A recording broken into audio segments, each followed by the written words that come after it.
Sir, ಈಗ 2024 ಲೋಕಸಭಾ ಚುನಾವಣೆ ಬಂತು. ಈ ಬಾರಿ ಲೋಕಸಭಾ ಚುನಾವಣೆಯಲ್ಲಿ ಯಾರು ಪ್ರಧಾನಮಂತ್ರಿ ಆಗಿದ್ರೆ ಸೂಕ್ತ ನಮ್ಮ ಭಾರತಕ್ಕೆ, ಮತ್ತು ಏಕೆ? ಭಾರತೀಯ ಜನತಾ ಪಾರ್ಟಿಯ ಪ್ರಧಾನಮಂತ್ರಿ ಈಗಾಗಲೇ ಕಂಟಿನ್ಯೂ ಆಯ್ತಾರೆ ಅಂತ ಎಲ್ಲರಿಗೂ ಗೊತ್ತಿರೋಂಥ ವಿಚಾರ. ಯಾಕೆಂದರೆ ಅಭಿವೃದ್ಧಿ ಅಧಿಕಾರ ಅಂತ ಹೆಸರು ತಗೊಂಬಿಟ್ಟವ್ರು ಇವಾಗ. ಕೆಲವು ರಾಜ್ಯಗಳಲ್ಲಿ ಕಾಂಗ್ರೆಸ್ ಬಲಿಷ್ಠ ಇದ್ದರೆ ಕಾಂಗ್ರೆಸ್ಸು ಹತ್ರಕ್ಕೆ ಬರ್ತಾರೆ ಅನ್ಬೋದಿತ್ತು ಇವರು ಬೇರೆ ಎನ್ನೇ ಪಕ್ಷಗಳ ಜೊತೆ. ಆದರೆ ಯಾವುದು ಕಾಂಗ್ರೆಸ್ ಬಲಿಷ್ಠ ಇಲ್ಲದೆ ಇರೋದ್ರಿಂದ ಈ ಸಾರಿ ಮೋದಿಯವರೇ ಆಗ್ತಾರೆ. ಮೋದಿಯವರೇ ಆದರೆ ಒಳ್ಳೆಯದು ಅಂತ ಎಲ್ಲರ ಅಭಿಪ್ರಾಯ. ಯಾಕೆಂದರೆ ಈಗಾಗಲೇ 90% ಅವರೇನು ಕೆಲ ಕೆಲಸಗಳು ಮಾಡಿದ್ದಾರೆ ಅವನ್ನ ಪೂರ್ಣ ಮಾಡ್ಬೋದು.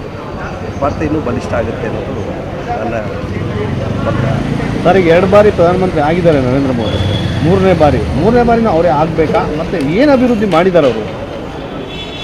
ಅಭಿವೃದ್ಧಿ ಏನು ಮಾಡಿಲ್ಲ ಅಂತ ಕೇಳ್ತಾರೆ. ಈಗ ಎಕ್ಸಾಂಪಲ್ ನ್ಯಾಷನಲ್ ಹೈವೇಗಳು ಎಲ್ಲಿದ್ದಾವೆ ಅಂತ ಅಭಿವೃದ್ಧಿ ಅಂದರೆ ಮೇಯ್ನು ಜನ ಓಡಾಡೋಕ್ಕೆ ಇಂಡಸ್ಟ್ರಿಯಲ್ ಏರಿಯಾಗಳು ಜನಗಳು ವೃತ್ತಿಗೆ ಈಗ ದುಡ್ಡು ಎಲ್ಲಿ ಬೇಕಾದರೂ ಸಿಗ್ತದೆ.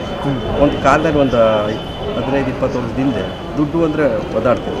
ಈಗ ಬೆಂಗಳೂರೇ ತಗೊಳ್ಳಿ, ಅಭಿವೃದ್ಧಿ ಆಗದೇ ಶಿಕ್ಷಣದಲ್ಲಿ ಅಭಿವೃದ್ಧಿ ಆಗಿದೆ, ಕೈಗಾರಿಕೆಯಲ್ಲಿ ಅಭಿವೃದ್ಧಿ ಆಗಿದೆ, ಮತ್ತು ಯಾವುದು ಹೈವೇ ಇನ್ಫ್ರಾಸ್ಟ್ರಕ್ಚರ್ ಅಭಿವೃದ್ಧಿ ಆಗಿರೋದ್ರಿಂದ ಇಷ್ಟು ಯಥೇಚ್ಛವಾಗಿ ಎಲ್ಲರಿಗೂ ಉದ್ಯೋಗ ಸಿಗ್ತದೆ. ಉದ್ಯೋಗದ ಜೊತೆಗೆ ಹಣಕಾಸು ಆರಾಮಾಗಿ ಓಡಾಡ್ತಾರೆ, ಎಲ್ಲರೂ ಕೆಲಸ ಮಾಡ್ತಾರೆ, ಓದ್ದವ್ರಿಗೆಲ್ಲ ಕೆಲಸ ಸಿಗ್ತಾಯಿದೆ. ಬೇರೆ ದೇಶಗಳಿಗೆ ಹೋಗೋದು ಬಂದು ನಮ್ಮ ದೇಶದಲ್ಲಿ ದುಡಿಬೇಕು ಅನ್ನೋ ಅಭಿಪ್ರಾಯಗಳು ಬರ್ತಿದೆ. ಇಂಡಸ್ಟ್ರಿ ಇರೋದ್ರಿಂದ ಸಾಫ್ಟ್ವೇರ್ ಡೆವಲಪ್ಮೆಂಟ್ ಆಗಿದೆ, ಐಫೋನು ಮತ್ತು ಫೋನ್ ಇಂಡಸ್ಟ್ರಿಗಳೆಲ್ಲ ಇಂಡಿಯಾದಲ್ಲೇ ಆಗಿದೆ. ಇದೆಲ್ಲನೂ ಇರ್ಬೋದು, ಹಿಂದೆ ಯಾರೂ ಮಾಡಿಲ್ಲ ಅಂತ. ಈ ಟೈಮ್ಗೆ ಏನು ಬೇಕು ಅದು ತ್ವರಿತವಾಗಿ ಫಾಸ್ಟಾಗಿ ಮಾಡ್ತಿದ್ದಾರೆ. ಅವ್ರನ್ನ ಇಡೀ ಪ್ರಪಂಚ ವಿಶ್ವಗುರು ಅನ್ನೋದರಲ್ಲಿ ತೋರಿಸ್ಬೇಕು ಅನ್ನೋದಿದೆ. ಯಾಕೆಂದರೆ ಎಲ್ಲ ಪ್ರಪಂಚದ ಎಲ್ಲ ದೇಶಗಳು ಅವ್ರು ಹೇಳಿದ ಮಾತು ಕೇಳ್ತಾ ಇದ್ದಾರೆ. ಸುಮ್ಮನೆ ಯಾರೂ ಕೇಳಲ್ಲ. ನಾವು ಇಲ್ಲಿ ಭಾರತದವರು ನಮ್ಮ ನೇರಕ್ಕೆ ನಾವು ಹೇಳ್ಬೋದು. ಬೇರೆ ದೇಶದವರು ಅವ್ರನ್ನೊಬ್ಬರನ್ನ ನಂಬಿ ಮಾತಾಡ್ತಾರೆ ಅಂತಂದರೆ ಅವ್ರು ಹೇಳ್ದಂಗೆ ಮಾಡ್ತೀವಿ ಅಂತಂದರೆ ಅವರು ಮಾಡ್ತಾ ಇರೋ ಕೆಲಸಗಳು ಎಲ್ಲರಿಗೂ ಅರ್ಥವಾಗಿದೆ, ಸರಿ ಅನ್ನಿಸ್ತಾ ಇದೆ ಅಂತ ನನಗೆ ಅನಿಸುತ್ತೆ. ಇನ್ನೊಂದು ಮೋದಿಯವರೇ ಯಾಕೆ ಬರಬೇಕು ಅನ್ನೋದ್ರಿಂದ ಈಗ ಏನು ಫಾಸ್ಟ್ ಹೋಯ್ತಿದೆ ಆ ಫಾಸ್ಟ್ ಕಂಟಿನ್ಯೂ ಆಗ್ಬೇಕಾದ್ರೆ ಅದೇ ಸರ್ಕಾರ ಇರ್ತದೆ, ಅವರೇ ಪ್ರಧಾನಿ ಆದರೆ ಒಳ್ಳೆಯದು ಅಂತ ನನ್ನ ಅಭಿಪ್ರಾಯ. ಕಾಂಗ್ರೆಸ್ನಲ್ಲಿ ಅಂಥ ಬಲಿಷ್ಠವಾಗಿ ಪಕ್ಷ ಇಲ್ಲ. ರಾಹುಲ್ ಗಾಂಧಿ ಇದ್ದಾರೆ, ಜೋಡೋ ಯಾತ್ರೆ ನಡೀತು, ಏನೋ ಒಂದು ದೊಡ್ಡ ಬೆಂಬಲ ಸಿಕ್ತು ಅಂತ ಅವರೇ ಹೇಳ್ತಾರೆ. ಏನು ಅನ್ಸುತ್ತೆ ಈಗ ರಾಹುಲ್ ಗಾಂಧಿ ಪ್ರಧಾನಮಂತ್ರಿ ಅಭ್ಯರ್ಥಿ? ಈಗ 5 ರಾಜ್ಯಗಳ ಚುನಾವಣೆ ನಡೀತಲ್ಲ, ಆ ಚುನಾವಣೆಯಲ್ಲಿ ಅವರು ಅದರ ಎಫೆಕ್ಟ್ ಬೀಳಲಿಲ್ಲ.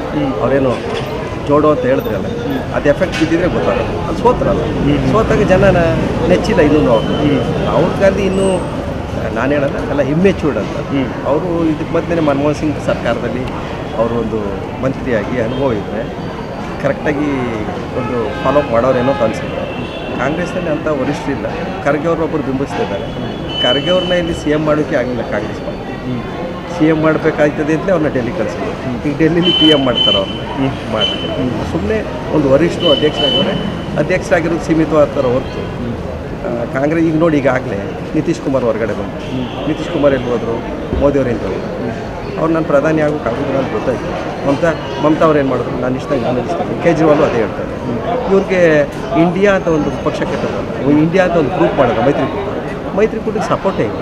ಯಾರು ಇಂಪಾರ್ಟೆಂಟ್? ನಿತೀಶ್ ಕುಮಾರು ಪ್ರಧಾನಮಂತ್ರಿ ಆಗೋದು ಅಭ್ಯರ್ಥಿನ. ಒಂದು ಕಾಲದಲ್ಲಿ NDA ಯಲ್ಲಿದ್ದಾಗ ಅವರು ಮೋದಿ ಅಷ್ಟೇ ಈಕ್ವಲೆಂಟ್ ಇತ್ತು. ಮೋದಿಯವರು ಅವ್ರು BJP ಇದ್ದರೆ ಮೋದಿ ಆಯ್ತಿರಲಿಲ್ಲ, ನಿತೀಶ್ ಕುಮಾರೇ ಪ್ರಧಾನಿ ಆಯಿತು. BJP ಆಗಿದ್ದರು. ಅವರು JDU ಇರೋದ್ರಿಂದ ಅವ್ರು ಆಗಲಿಲ್ಲ.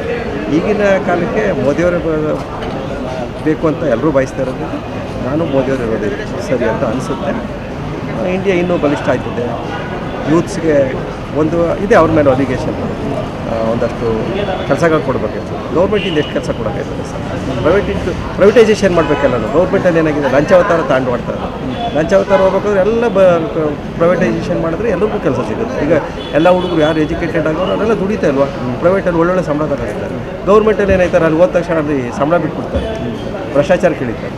ನೀವು ಹೋಗಬೇಕು ಅಂದರೆ ಪ್ರೈವೇಟೈಸೇಷನ್ ಆಗಿಬಿಟ್ಟು ಮೋದಿ ಅಂತವರು ಈ ಅವಧಿಯಲ್ಲಿ ಇರಬೇಕು, ನೆಕ್ಸ್ಟ್ ಅವಧಿಗೆ ಬರ್ತೀನಿ ಅಂದರೂ ಇರಬೇಕು. ಮೋದಿ ಅಂತವರು ಈ ಅವಧಿಯಲ್ಲಿ ಮೋದಿನೇ ಇರ್ತಾರೆ. ನೆಕ್ಸ್ಟ್ ಅವ್ರಿಗೆ ಏಜ್ ಆಗ್ಬೋದು, ಇನ್ನೊಬ್ಬರು ಬಂದರೂ ಅದೇ ಥರ ಆಳ್ವಿಕೆ ಮಾಡೋದು. ಯಾವುದೇ ಪಕ್ಷ ಆದರೂ ಏನು ಬೇಸ್ ಹಾಕಿದ್ರೆ ಅದನ್ನು ತಿಳ್ಕೊಬೇಕು. ಪಾರ್ಟಿ ಬಗ್ಗೆ ಹೇಳ್ತೇನೆ, ಮನುಷ್ಯರಲ್ಲಿ ಮೋದಿ ಅಂತವರೇ ಬರಬೇಕು ಅನ್ನೋದು ನನ್ನ ಅನಿಸಿಕೆ. ನಮ್ಮ ಹೆಸರು ಕುಮಾರಸ್ವಾಮಿ ಅಂತ. ಸ್ವಾದಿಷ್ಟತೆಯ ಸ್ವಾದ, ತಾಜಾತನದ ಆಹ್ಲಾದ.